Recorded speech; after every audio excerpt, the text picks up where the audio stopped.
Way ahead of you. We're all jealous. It's a little bit late to be drinking an Eswatini, isn't it? I think that only applies if it's early. Is there like a Yeah, come on. There's no such thing as too late. do have to go to site tomorrow though, so that's a consideration. Tough.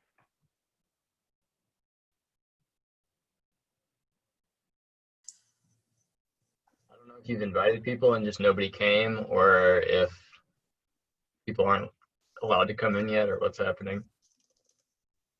Hey, No, Ethan, sorry, Julie, go ahead. that's okay. I just am just now getting it rolling. Jen, all right. Oh, okay, I can see now. There's a participants list that I wasn't seeing before. Glad I didn't say anything stupid. Well, stupider than normal, at least. Yep, made it work, so that's good. All right.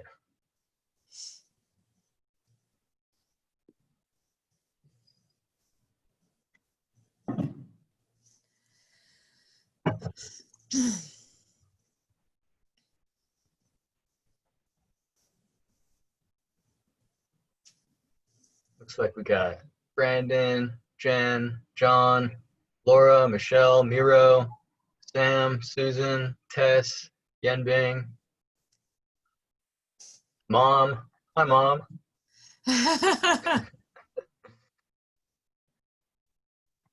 Okay. Well, welcome everyone. My name is Julie Allen. I'm the Executive Director of Engineers in Action. Just before we get started, I'll just say welcome. We're so happy to have you with us tonight. We'll be talking about the Engineers in Action Bridge Program. And as you can see all those smiling faces also on the broadcast, we have a great group of people together to tell you more about the bridges that EIA builds and the amazing people who do that work every day and doing the work of connecting communities. For those of you that are new to Engineers in Action, we are dedicated to improving the health and well-being of vulnerable communities in the developing world. We are unique in that we work in partnership with communities, and we work to increase access to water, improving hygiene and sanitation, and to construct pedestrian footbridges, and that's what we'll be talking about tonight. It's my pleasure to introduce the director of the Engineers in Action Bridge Program, Mr. Ethan Gingrich. Hello, everybody.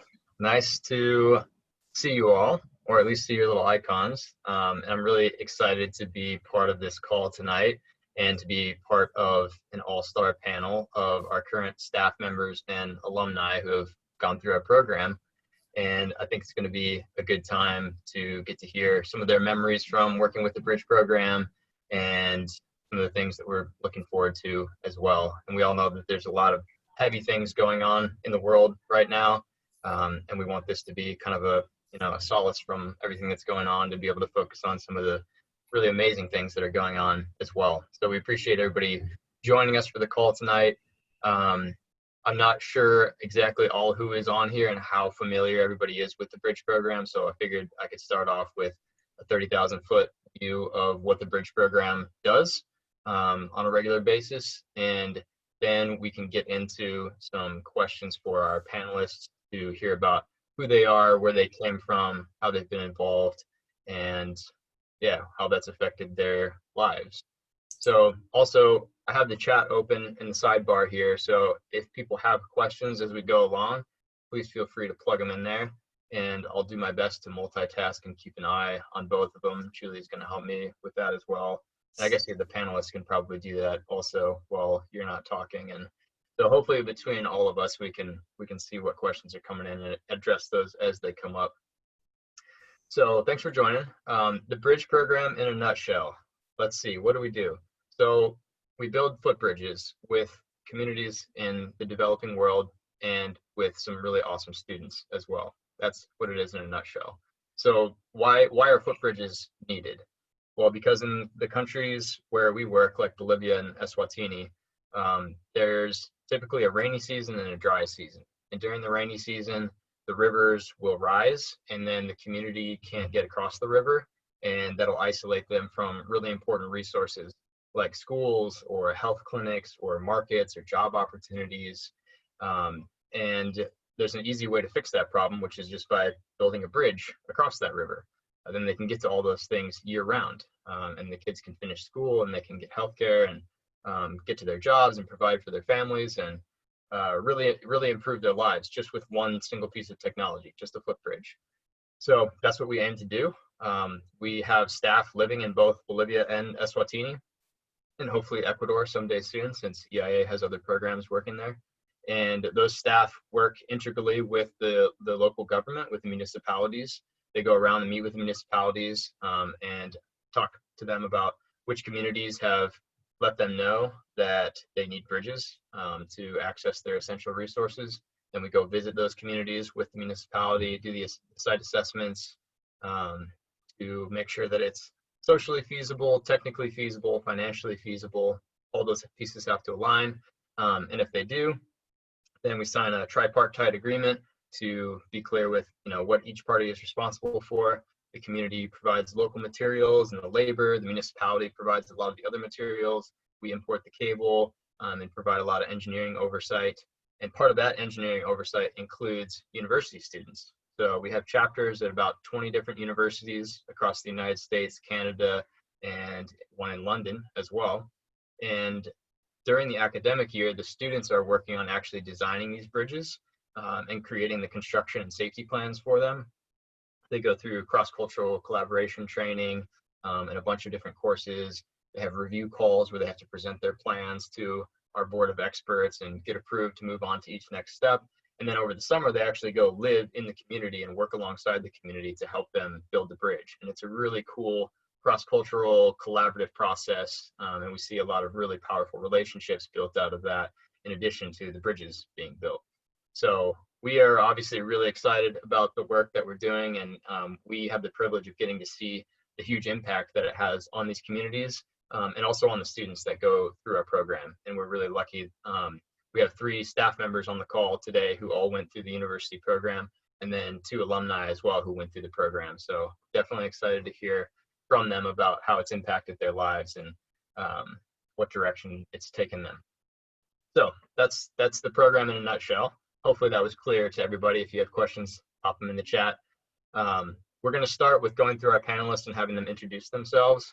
I'm going to ask each person to say what their name is, what university chapter they came from when they were in the program, what they majored in college, and which bridges they worked on.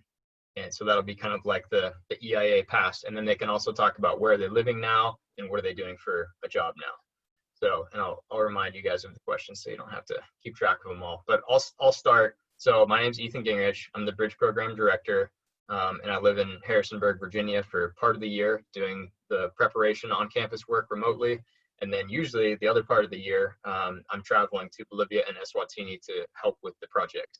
COVID had other plans for us this year, but we're still working on all kinds of ways to keep providing to our communities and our students. So I'm in Harrisonburg at the moment, but wish that I was overseas with our staff who still are. So I was part of the University of Iowa chapter when I was in the program, and I majored in civil engineering with an emphasis in structural engineering. And I worked on Jucuapa Occidental and Jicaro, Nicaragua, both of those bridges when I was in college. So that's me. Brittany, you're up next. Hi, everyone. I'm Brittany Margaret's. Wow, the questions. I was part of the Notre Dame student chapter. I graduated in 2019 from the University of Notre Dame. And while there, I was involved for 3 years on 2 bridges, the Las Pencas Bridge in Nicaragua, and then the Malcachusi Bridge in Bolivia. And then recently, I am the EIA Eswatini project coordinator. So I've been working on that. I typically live and work in Babane, Eswatini, but I am currently in the United States with my family in Tampa, Florida. So that's what I've been doing. I joined EIA after I graduated as a Bridge Corps Fellow in Eswatini. Is that all of them? Yes, maybe. What did you major in? Did you say that? Civil engineering. Civil engineering. Bridges. Okay. Yeah. Nice. Yep, you got all of it. Okay. Let's see. Casey, you're up next. Hi everyone, my name is Casey Wolverton. I'm the Bolivia Bridge Program Manager.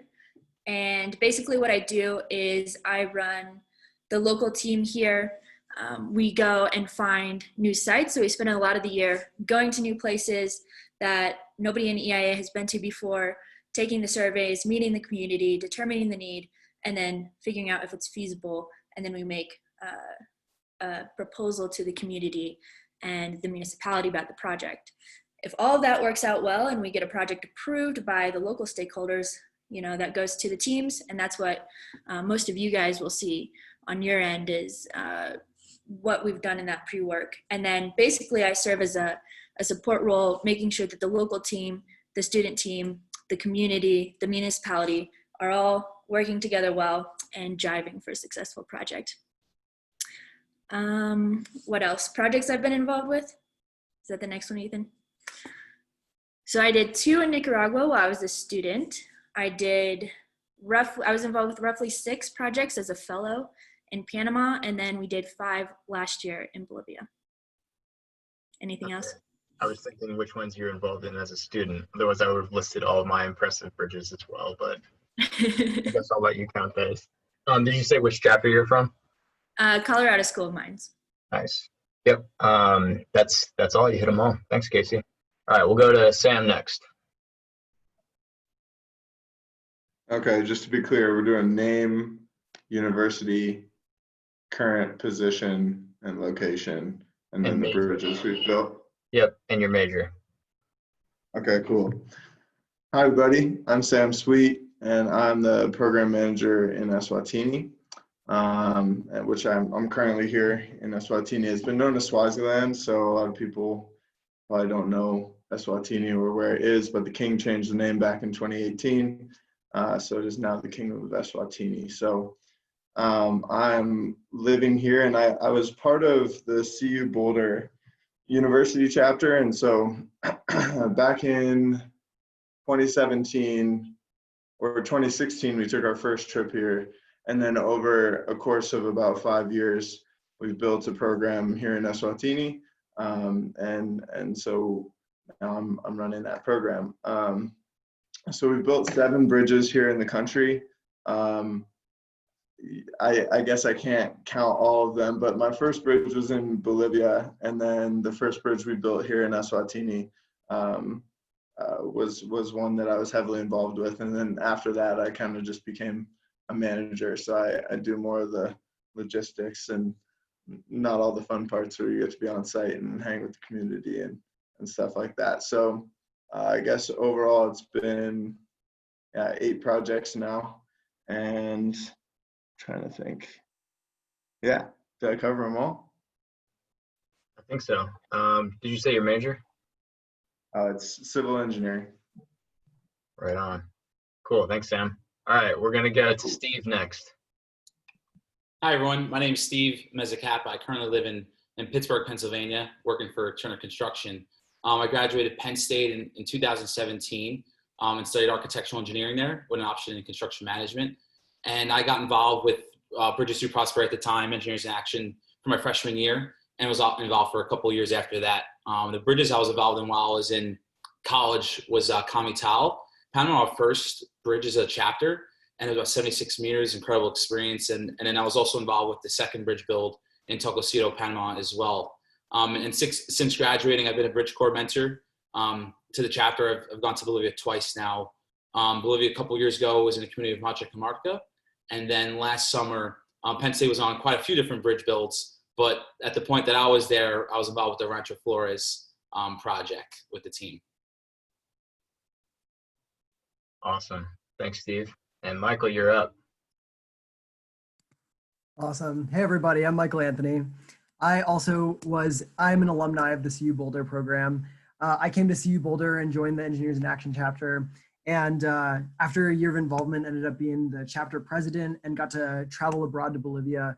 I was on the Matangeni project in Eswatini in 2019, and I was on the Chosco Bolivia project in 2018. When I was at CU Boulder as an undergrad, I studied architectural engineering and focused in electrical and lighting systems, and did a minor in design, and then did a master's program in business. I now work as a data scientist for a company called Seagate Technology. And I also have been the program ambassador. When I was abroad with the Bridge program, I was cultural relations manager and logistics manager, and it was life-changing opportunity. And so I'm super glad I'm here today. Awesome. Thank you, Michael. All right, so we've done introductions now. Everybody knows roughly who we are, what we're about, what we're doing. So we've got a couple other questions that we want to send to our panelists to learn more about them and how EIA has affected their lives. So the first one that we're going to ask is just that: how did working with EIA impact your life? So I'm going to send it to Sam first to start this one.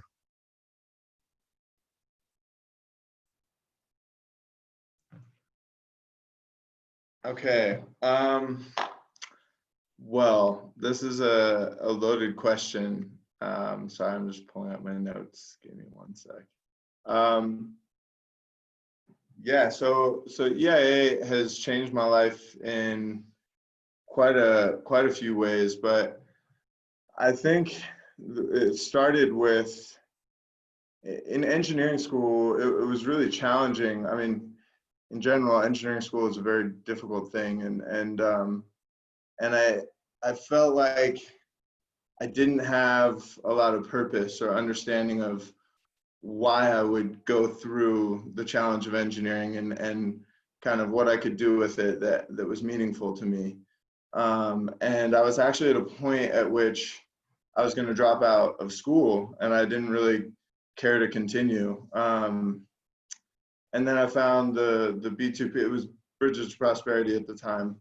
And so I found the B2P club at our school, and they were building bridges in Bolivia. And so I think through the process of going into a community in a country that maybe doesn't have as many resources in the way of engineering and provisions of infrastructure, especially in rural areas, it was very powerful to see that the skills that I had been learning can really help people. And in places where, again, like in Eswatini, engineering is very limited. And then when people are able to go and get educations, they don't often come back because there's better opportunities elsewhere. So anyway, just seeing and having this experience of being able to help people with engineering, it kind of sealed the deal for me that I would carry through with getting my degree. And it really gave me kind of a direction to go in engineering in a way that felt fulfilling. So that was the first thing. And then, you know, with the program, with starting the program in Eswatini, you know, we started with B2P. And so the fact that we had come and built a bridge, and then we no longer were going to have the opportunity to continue to build bridges with B2P.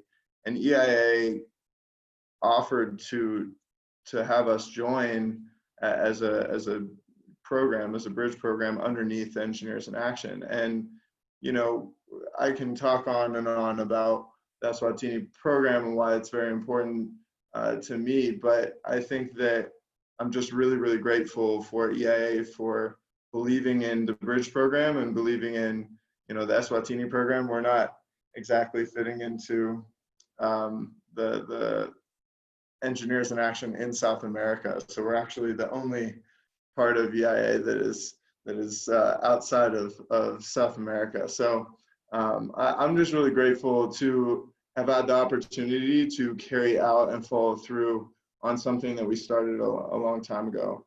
And you know, with building bridges and also with building capacity within the country. So I'm just really grateful to have had the opportunity to run this program and to you know, provide amazing experiences for students and to train the staff here in country. So it's just all been made possible by EIA. So I don't know if that's really wrapping up all the ways that EIA has impacted my life, but that's a few bits. So.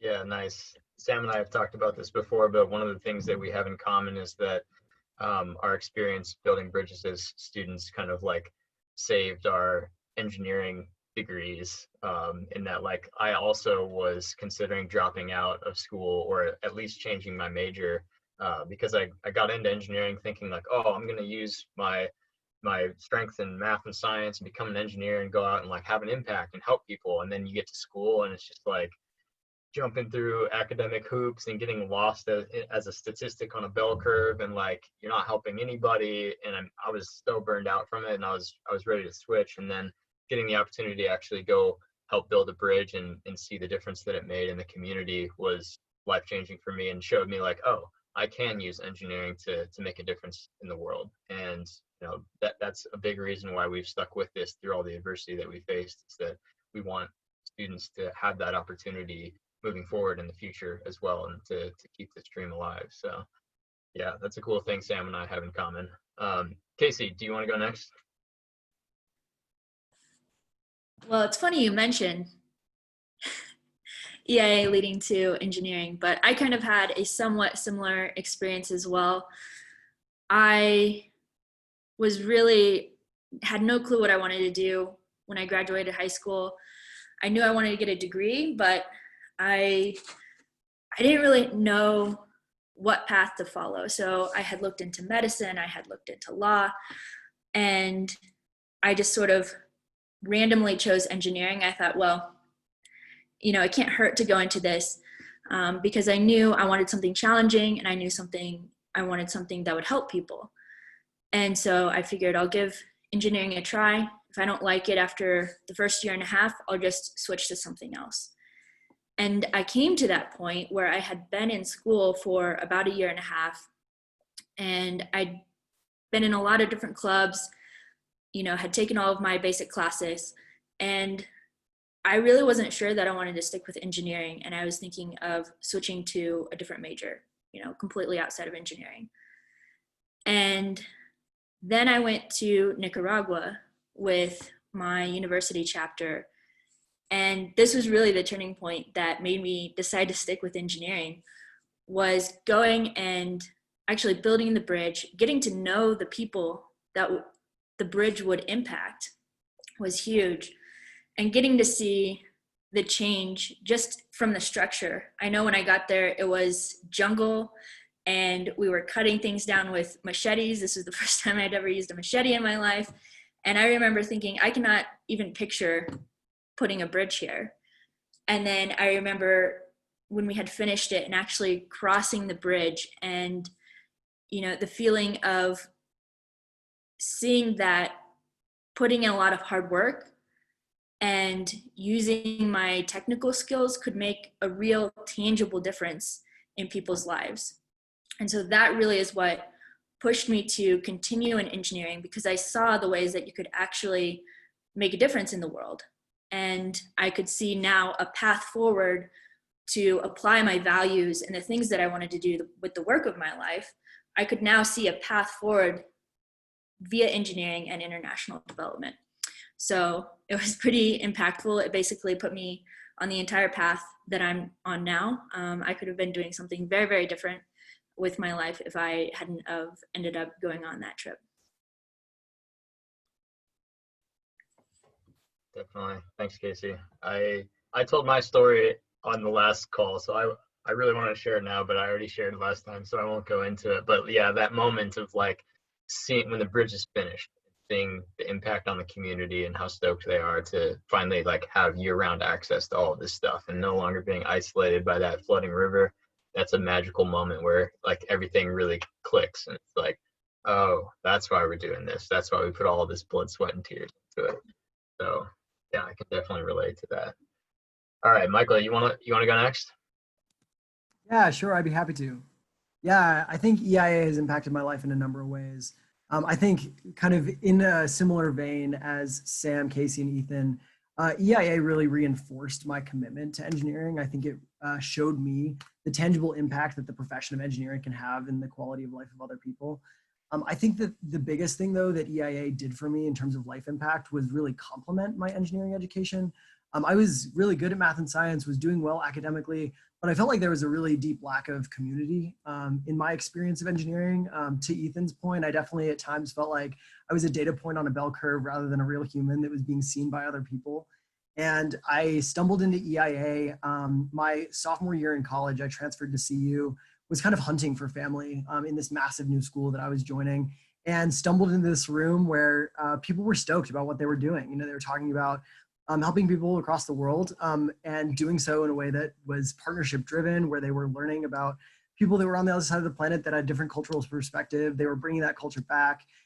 They were sharing their experiences, and they were just cool people that were like playing music in trees and having like fun afternoon get-togethers. And I think for me, this feeling of community and commitment actually is what kind of pulled me through from a human standpoint through the engineering curriculum, but also was just kind of the most tangible takeaway.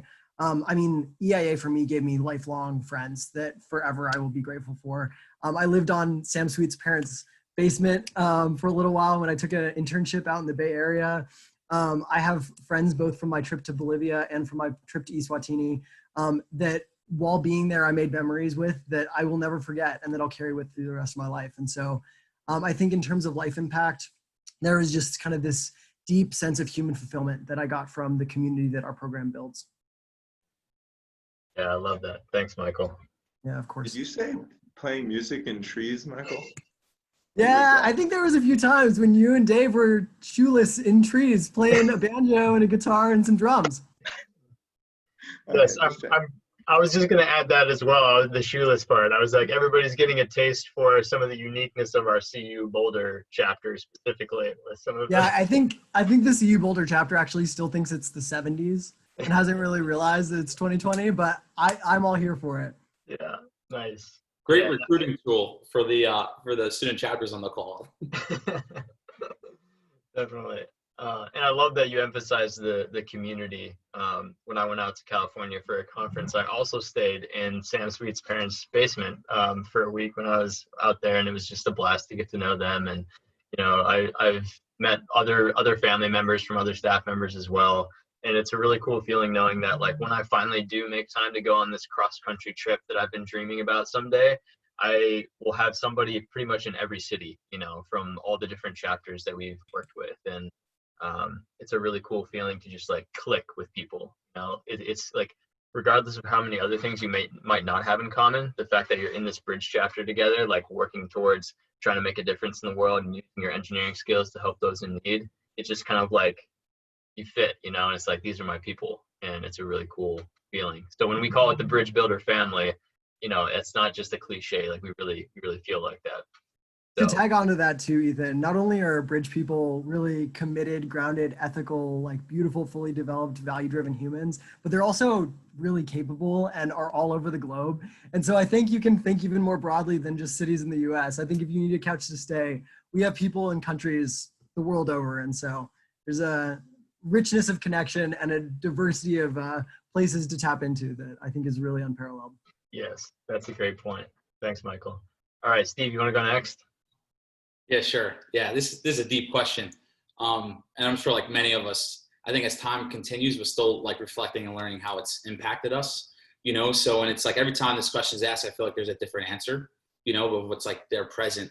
But I know for me personally, it's had a huge impact on my life, you know, from a personal standpoint, professional and even spiritual, you know, my first bridge build was back in 2014, like, you know, over 6 years ago now. And it's still reflect on it on a weekly basis, you know, and spiritually it's helped me rediscover my faith, you know, and personally it's really grown myself and a lot of relationships I had throughout college too. And even and I feel like a lot of the professional internal transformation that happened from being involved covers over the professional and even just being, you know, a part of society, right? I think you look at you look at the construction industry, for example, too, you know, it's known for being really tough, grit requiring industry, right? Really hard nosed.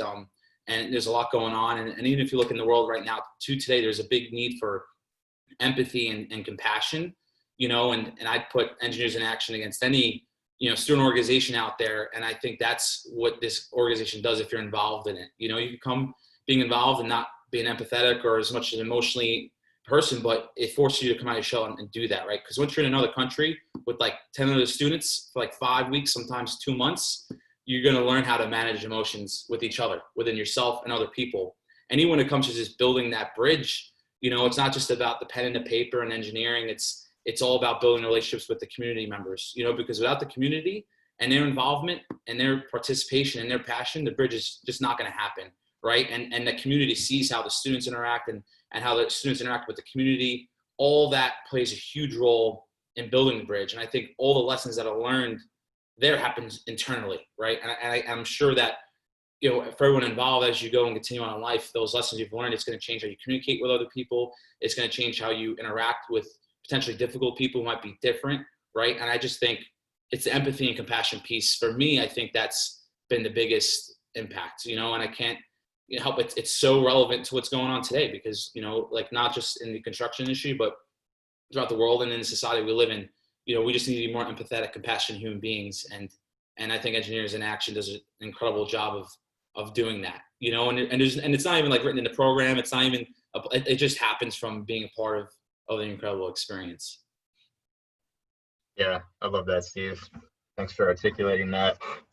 I think between learning how to work with the community and learning how to work with your own team, there's just, so much to be gained. And those are the skills that we can take out and add to the hard skills that we've learned in school. Those are the soft skills that really make us, well-rounded and robust individuals who are not only good at our jobs, but are also good at driving social change and being part of some of these really important movements, that are happening right now and that'll happen in the future. Our alumni are the people that are going to be fueling those movements and really out there making a difference. And there's not a much better way to to quickly learn how to navigate team dynamics and emotions than by taking a team of 8 students and a couple mentors and sticking them in like a 10-foot by 10-foot room and making them live together for 2 months. That's a pretty quick way to make sure everybody's going to have to confront each other and learn good communication skills. And then with the community as well, you're navigating language barriers, cultural barriers, traditional barriers, all kinds of different things that you've never been exposed to before. It's an amazing learning opportunity. It really expands your horizons, and like you were saying, Steve, like it really improves your empathy because you're forced to really step back and try to understand the way that other people live and their values, and you have to learn that you can't do a project without that, because this is a project for the people, and you have to understand the people that you're working with and work together. So glad that you highlighted that aspect as well. Brittany, you want to go next? Yeah. This is also this is hard because it's been so much a part of my life for like the past, 4 years now that it's hard to separate what part of it wasn't. But for me, and especially being a recent graduate of the student program, for me, one of the biggest parts of it was that I went to school and I heard a lot about, and like the good you can do with engineering in your local communities and the ways that it matters. And I'd heard some about engineering for international development, but it felt like a very impenetrable field. I had some discussions with people where they were like, oh, you kind of have to know somebody or you have to join the Peace Corps first. And with the Peace Corps, there's not really engineering, so that wasn't really exciting to me. And so it was hard as a student to be really excited about this because it was such a big part of my undergraduate experience. Like 3 out of the 4 years, that was my thing. Like the bridges were my thing, and I loved NDC, my student chapter at Notre Dame, and it was a big part of my life. And I was really scared about what I was going to do afterwards and really finding meaningful work in my field of study and what I had concentrated all of this time and effort on. And as a student, it felt like, there were all these people who are really passionate and who really care about social causes, who really care about some of these structural inequalities, even in infrastructure access, which is what we do at EIA. But it didn't seem like there was a lot of avenue to do that. And I think that one of my favorite components of EIA, and I have a lot, but one of mine is that it provides an opportunity for students to learn and engage with those issues and meaningfully do that in a way that's healthy for the communities that we partner with. And it's a very, we're always engaging in EIA with that conversation about what the best way to do this is. And out of all the other organizations that do this kind of work, I think EIA is really dedicated to that. And we have these local staff that we really prioritize, and we try to disseminate that out to the students. And as a student, it's really nice to find an organization whose values match yours, and to say, like, I trust in what they're doing, and I think that we share these values, and to be able to be a part of that as a young engineer is really exciting and an exceptional opportunity that every day I wake up grateful for, because there's not a lot of ways in which to do that, and to really be able, especially because we're a small organization that's really got this kind of family feel. I think that we listen to voices more, and we really have these discussions, and we bring these viewpoints in, and we're always kind of really shaping the future of the organization in a real partnership amongst our students, our staff in the US, our really dedicated local staff in Eswatini and Bolivia. And so for me, it's really, it's really driven my passion for this work, and it's really helped fight off that kind of sense of disenchantment that you can get from the way that these things are sometimes done. And so for me, it's just, it shaped a lot of my life, and I'm really grateful for it. But that's been the biggest impact to me, and was as a student, and what drew me to it to begin with. So, yeah. Yeah, awesome. Thanks, Brittany. We do have a couple questions that have come in here in the chat window. MJ asked, do we think the bridge building experience made a difference in your professional career? And I think Michael and Steve would probably be the best to answer that, since the other three of us, obviously that we're doing this for our career. And I know both of you touched on it already with talking about a lot of, especially the soft skills that you gained that complement the technical skills that you learn in school. But if you have anything, either of you, that you want to add to that question, how it's affected your professional career, not just your EIA career. Yeah, sure. I'd be happy to jump in on that. First off, yes, the skills that you develop in EIA, I think, are transferable to almost any professional setting. I'm working as a data scientist now, and I think that at first glance, the world of international development that you get to touch on by being involved in Engineers in Action feels a little divorced from, the world of data science and technology that I'm sitting in now. I think, though, however, especially the cross-cultural communication, the risk management, and leadership development that you get from this program are all things that carry over to whatever it is that you take on as a professional role. I think, in particular, the world is getting smaller in terms of globalization. Most firms are international or have some international presence. Many of the people that work, even in a domestic firm, come from a variety of maybe ethnic or cultural backgrounds. And so being tactful in the way that you're able to negotiate those relationships, uphold integrity, lean on your opinion of inclusion, diversity, and see everyone as equal.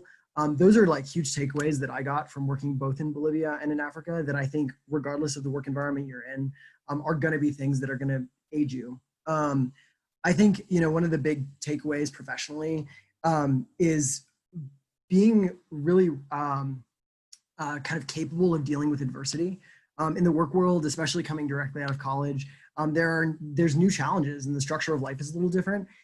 If you've gone and you've worked in another country on a bridge site, and you're dusty and dirty, sleeping on a concrete floor every single night, and getting up in the mornings and working 9 to 12-hour days, and sweating and singing and laughing and carrying rocks, and still doing kind of engineering problem solving, I don't think there's any real professional task that you'll take on in an office job or even in construction that's going to parallel the rigor of something like a bridge trip. And so I think, just in terms of kind of setting the bar for what your expectations are for how hard you can work, EIA certainly equips you with the tenacity that you need to persevere in a professional setting. Steve, Awesome. If you want to jump onto that at all. Yeah, go ahead, Steve. Yeah, Mike, you did a great job, and I echo everything you said. The only thing I'll answer to add on to what you said is just, for the fellow individuals that are in the construction industry or headed there. So I work for Turner Construction, a general contracting company, and it's definitely been really, really relatable in the sense of, when you come out of college and you start working in the field, you're working with folks in the trades, right? And they've been doing their work for 20 plus years, right? And so when you come out of college, it's easy to be intimidated or nervous, because you have to, sometimes you're in a situation you have to confront the trades to make sure the work is being done how it's supposed to be built, right? And again, if you bring it onto a bridge site, you're in another country, right? You're an American in another country, and you're working with a community, and they do things their way, and they've done it for a long time, right?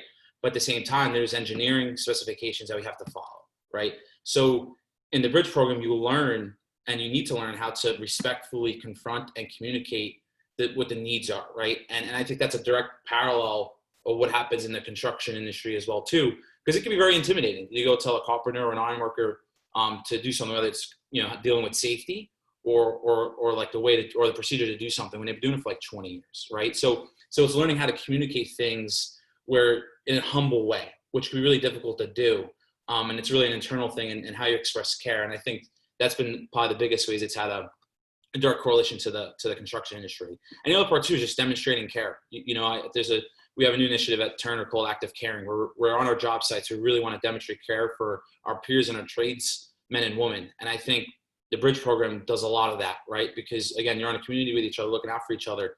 You have to care about each other. You have to look out for each other. You're mixing concrete, sometimes 13,000 feet, above sea level elevation, nonstop all day, and you build that teamwork. So, it's the human side of the program that's really had a big impact on it. But I really think the human side, the emotional side of construction, it's really relevant. Yeah, thank you, Steve. We have another question from Susan. She's asking, is part of this helping the communities / countries learn how to build their own bridges, like helping to train engineers from universities in those countries? As far as working with local universities, that's something that we're definitely looking forward to expanding in the future. We've kind of dabbled in it here and there, haven't made it an official program yet. Definitely wanted to button up our existing structure with our current university chapters before we went and expanded to local universities, but it's something that a lot of us are really excited about doing in the future. But we are doing a lot of things aside from that to build capacity in the countries where we're working, including hiring most of our field staff from people that are from those communities in those countries, and teaching them the skills that they'll need to then go lead the communities and show those skills upon the communities. We've seen some really cool things, I think, especially in Eswatini, with a lot of our guys actually coming from the communities that we built bridges in. And also our program kind of like officially being adopted by the government and having like an EIA department within the government of Eswatini. So Sam, I was curious, would you be willing to talk a little bit more about some of that to just share with everybody else who might not be familiar with it, some of those cool like capacity building things that have happened in Eswatini? Definitely. It was interesting actually when we originally came into the country. We had a meeting with the Prime Minister, and the Prime Minister was very clear. He's like, we don't want you to build bridges for us. We want you to teach us how to build the bridges that you build. And so then when we found our partnership organization, they also had the similar understanding that they really wanted their engineers to benefit from the program. And so we've been training the engineers in our partnership organization about the design, construction planning, and things of that nature for the staff within our office. And then, as Ethan mentioned, from the first project, we had a skilled builder who was brought by our partner organization, and he started picking one person from each community, usually like a young man who would show up every day and work really hard and showed interest in the project. And so now our Mason team, all of our builders are composed of basically a bunch of kids from the communities where we've worked in the past. So we have 6 Masons now, and they're all getting really good and growing with each bridge. And so so that our staff now is currently working on a bridge, and we're actually wrapping it up this week. But essentially, we had a team that came for about a week, and it really enabled all of our staff, both in the office and in the field, to take responsibility of the planning and the construction and implementation throughout. And so it's been really, really lovely to watch all of them take the skills that we've been working really hard to transfer to them, and getting to see them carry it out themselves. So that's kind of where we're at now. Yeah, thanks, Sam. And good questions. Thank you for the participants adding to the conversation. Thanks, all right. So we've made it through that question. That was one question. We have 10 questions. I don't think we're going to make it through all the questions, which is a bummer because the panelists prepared for all the questions. So I think it's a really good example of how impactful this has been on us, not just the communities, but on the people who go through the program as well. And we we obviously, Julie, we have material for, probably like 4 or 5 more of this just featuring bridge program people. So it's good to know for the future. But we'll move on to the next question here and see if we can make it through that one and see where we're at after that. So the next question is, what is your favorite memory of working with EIA? So on this one, let's see, let's go in reverse order if I can remember that. Brittany, do you want to start? Such a hard question. It's kind of rude. I have so many good memories. Some less than good ones. I have a lot of very distinct memories from when I was a student in Bolivia, but one of my favorite memories, and is like pretty indicative of how things went for me in Bolivia. I was in Bolivia for 11 weeks in the middle, like 6 hours from the nearest city. So we were very remote as a student chapter. And after a very long and grueling summer, we were supposed to be having our bridge inauguration, and they told us we were going to have our bridge inauguration at 9 a.m. And so we all showed up like ready for this. And the mayor of Calicoto did not show up for like 7 hours. And so we sat out in the sun, like eating hot llama soup and waiting for the mayor to show up. But it's one of my favorite memories because in all of the time waiting, and this is definitely something, that's very different than I think where I come from in the States, where people don't like to wait for things. And all the time that we spent waiting, 7 hours, which is like an absurd amount of time to make an entire community wait for you. Everybody was just really joyful and dancing to like the same 2 songs that were being played by the band, and just having a really lovely time and just really appreciating that community. And there was a sense of accomplishment, and it wasn't really about, the big fancy ceremony. So for me, that's always really stuck out as one of my favorite memories. Or my other one that I always tell people is about watching them slaughter a bunch of llamas and then feed us the fresh llama intestines. But I like to go with the inauguration story. It's a little bit nicer.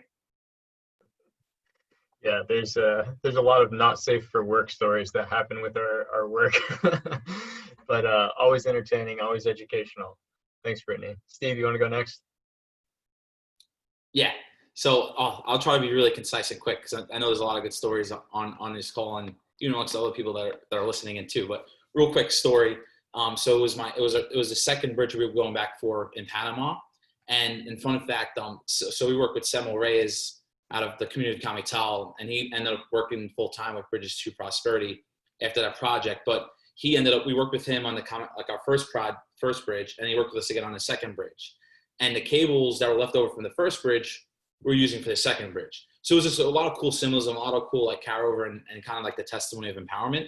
But I'll never forget when we went back to visit the community of Camital, being there for Tocosito, we actually hung out and stayed at Samuel's house, and we played a lot of games. I'll never forget, it was like late at night, and he loved Coldplay. So, we walked back to the bridge, and the only thing lighting up the road were the stars. And he was just playing some Coldplay, and we went out onto the bridge, and just me, the team, and a few others from the community, we just hung out in the middle of the bridge, and we just passed around wine and just listened to Coldplay. And we weren't even just talking, we were just like taking in the moment. And it was just a moment I'll never forget. It was 5 years ago now, but it was just like that testimony of like how much it impacts not only the students who go, but also the community members who go, and those relationships, they're not just for 5 weeks, for 2 months, like they last forever. And it's so deep ingrained in everyone. And that's why that experience and that memory is really special. I'm sure to other people there too, because it just, to be still with another person and not have to talk, but just experience deep emotion is really moving, Definitely. Thanks, Steve. Michael, you want to go next? Yeah, sure. I think one of the most incredible memories for me was probably midway through the project that I was on in Bolivia.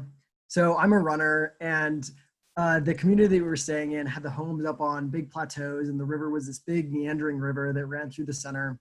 And I was out for a morning run, and I was down by the river basement, just jogging along. And I hear kind of this like frantic yelling, and it's like, aquí, aquí, and like loco, loco, and like frio, frio. Anyway, I just like, I'm getting the message that like someone's trying to talk to me. And prior to going to Bolivia, I hadn't studied Spanish. I had like picked up Duolingo. So I had like a few little words here and there, was mostly learning from the team and the community. And our community largely spoke Quechua instead of Spanish. And so even for them, like Spanish sometimes was pretty hard. But anyway, I got the feeling that like someone was either frustrated that I was like in their land or that something was going on. And then I was like somewhere I wasn't supposed to be or something was going on. So anyway, I go up and I'm really like insecure and scared because, you know, the biggest thing that I feel like every bridge builder feels is this deep responsibility to the community. Like we're here to serve, we're here to connect, we're here to partner. Like it's very egalitarian. It's very much like a co-creation, co-learning process. And so anything that I felt like I was doing that maybe was offensive was definitely disconcerting. And so anyway, I go up and I'm in my like running shorts and like one little tiny jacket.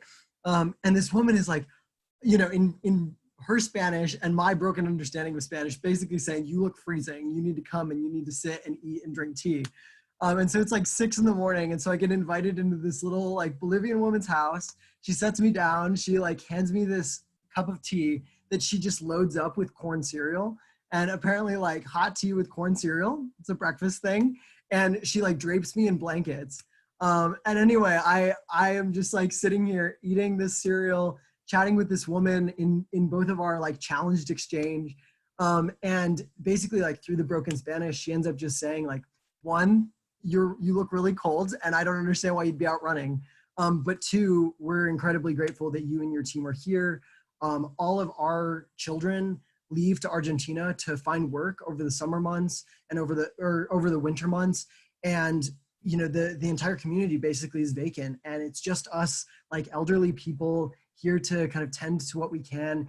And it feels really devoid of life. And so you and your team being here just kind of elevates the mood for the entire community, and what you're doing will change our life. It'll keep people here, will make them motivated to stay. She's just saying that, you know, people leave our community. They grow up here, but as soon as they have a chance to make enough money to leave, they do.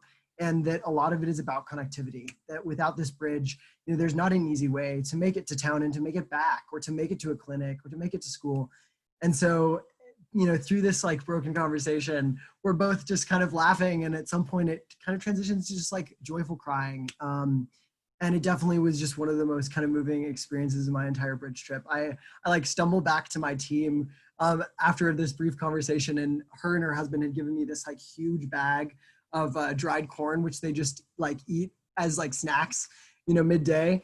And I come back to the bridge team with this huge bag of snacks, and like I'm covered in a Bolivian blanket, and they're like, what happened to you? And then, you know, I'm rehashing this story over breakfast before another day on the bridge site. But it was just definitely one of those moments where the human power of these projects and the dramatic impact that it makes was made clear. Because I think it's easy to walk into these and just think, I'm an engineer, I'm gonna learn to be a better engineer, I'm gonna get practical experience, and as a student and as a thinker, I'm gonna come out better. And I think this was one of those moments where it's like, I come out as a better human as well. So definitely a really special one. Yeah, thanks, Michael. Casey, do you want to go next? And Michael mentioned the importance of connectivity and how after a bridge is built, it can really transform the opportunities the community has access to. And I know you said that you stopped by Seattle recently and got to see, you know, even though we only finished that bridge in the summer of 2019, it's already had a large impact in their community. So maybe you want to touch on that a little bit, what you got to see there, and then go on to answer your favorite memory working with EIA as well.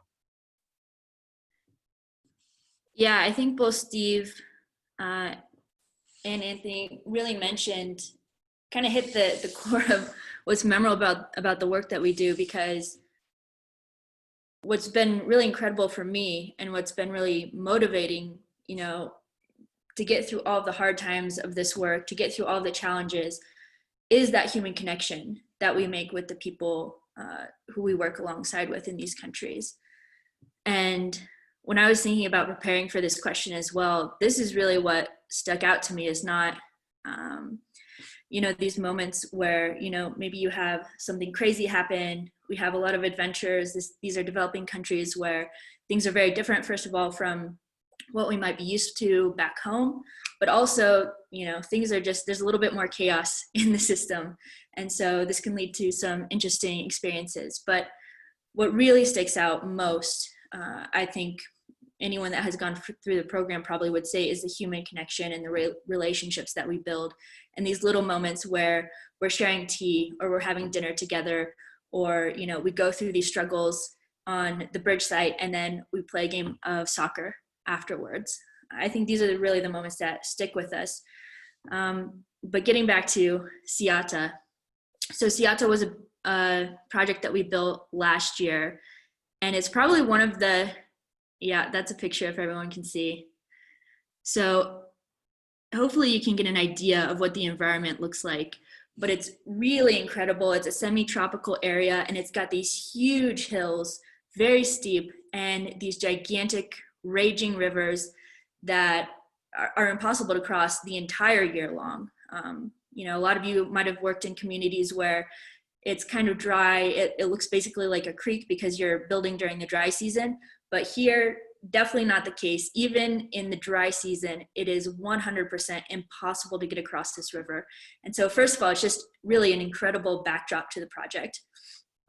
But something that's incredibly common in Bolivia, at least, is that people leave their communities and either go to major cities within the country, or they leave the country entirely and go to Spain, they go to the US, they go to Argentina, they go to Brazil, because there's better working opportunities, because there's just a lack of infrastructure in their communities, and there isn't opportunity, and so they can't stay there. And this was the case in Seattle. So we built the bridge there, and I had the opportunity to go back a few months ago before the whole quarantine situation, and this is something that really invigorated me for the work, and I'm really glad I was able to stop by Seattle. We weren't even going to stop there, but we were looking for bridge sites around the area, and we just walked by the bridge. We wanted to check it out. We wanted to see how it was and see if we'd run into anybody we knew. And we ended up running into one of the community leaders, and I, asked him how he was, how the bridge was doing, if everything was still okay, and he was ecstatic. And I'd never even seen him like this. This is not like a super energetic guy, but he was ecstatic and saying, this has made such a difference. We've been able to plant new fields over here. Now we've got agronomists coming into the community and helping us to cultivate coffee, which is a completely new product for them. And they're hoping to build this up and be able to export coffee. And he told me that they've also been able to utilize the land on the other side. And a lot of the young people, instead of leaving and moving to the city or moving to another country, they've actually decided to stay and build their houses here and stay in agriculture and stay in the community, be able to stay with their families and raise their families there. And so, this is something that a lot of people who come to build these bridges, they don't get to see the impact after they actually leave. But this is the kind of impact that one of these projects has. It can really completely change a community because it gives them access to the markets, it gives them access to healthcare, it gives them access to education, and it gives people a reason to stay in the community. And so, yeah, this is one of my most memorable moments, I suppose. I don't think I'll go into all of my other 1,000 small moments of playing soccer and drinking tea and getting lost and getting helped by random people in communities. But yeah, I think the human connection is one of the best parts of this job, and something that, coming from engineering, sometimes is unexpected because you're so focused on the technical aspects that sometimes you can lose sight of the power of these projects on real people. Definitely. Thanks, Casey. Sam, you want to finish us off on this question? Yeah, so my first project it was Swaziland at the time. I think we were on site for 14 weeks, which is a very long time. Most projects will happen in 8 weeks about. But it was the first project in the country, and we were still organizing how to get the material and how everything would work. And, we had come so far, and we had built the deck, and there was still, we had these massive abutments on either side. They were both 3 tiers, they're 3 meters high at the point where the cable gets in touch with the abutments, and then it tapers down. But they're very large structures. And so after 14 long weeks, we we fell just short and we needed to leave. And we had been building this whole bridge with the same like 8 women that were the most amazing women I had ever met in my life. And they pushed really hard, but we just couldn't quite finish. And I was extremely distraught. I was, you know, expectation bear no relation to the outcome, you know, but at that time it was hard to wrap my head around, like, did I fail, right? Did we fail by not finishing? And we left, and I was still in touch with all the community leaders, and I would get these WhatsApp messages every day, and I would get photos of the site. And I'll never forget, I got a photo at 9 a.m. on Sunday, which I don't know where you are in the world, but most people are not working at 9 a.m. on Sunday, and definitely not in Eswatini. And so I'm getting messages of these people circled up, getting ready to go and work on their bridge. And they're just excited, and they're really proud of the fact that they're building the bridge by themselves. And I found a lot of solace in that, in this idea that, a reminder that it's not about us as the implementers, as the people that are coming and offering some assistance and teaching. It's not about us at all.